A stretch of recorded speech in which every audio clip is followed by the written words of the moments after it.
এখন আমি যে মাজারটাতে যাচ্ছি, এই মাজারটার সঙ্গে একটা ইন্টারেস্টিং ঘটনা আছে। আমি ছোটকাল থেকে এই মাজারটাতে আসলে জিয়ারত করতাম। কিন্তু আমি রিসেন্টলি হঠাৎ করে দেখি ওনার পবিত্র নাম, ওনার নাম হচ্ছে মোখলেসুর রহমান শাহ আলমিস ভান্ডারী রহমতুল্লাহ আলাইহি। তো আমি ওনার নামের উপরে দেখি উনি হচ্ছে খলিফায়ে গৌসুল আজম বাবা ভান্ডারী কিবলা।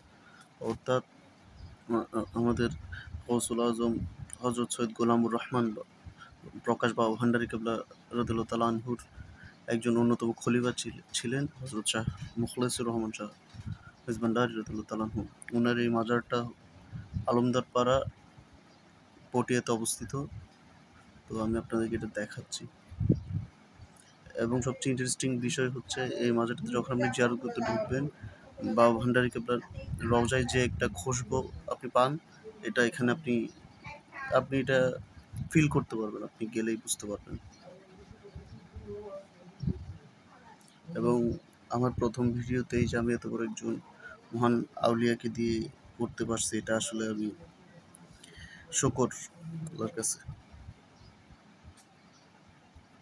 আপনারা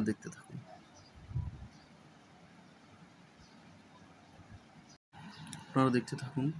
মাজারের কাজ এখনো মাজার এবং মসজিদ কমপ্লেক্স নির্মাণাধীন, যার কারণে ঠিকমতো ভিডিওটা করা যায় নাই। তারপরে মোটামুটি চেষ্টা করছি যত পারি দেখাতে।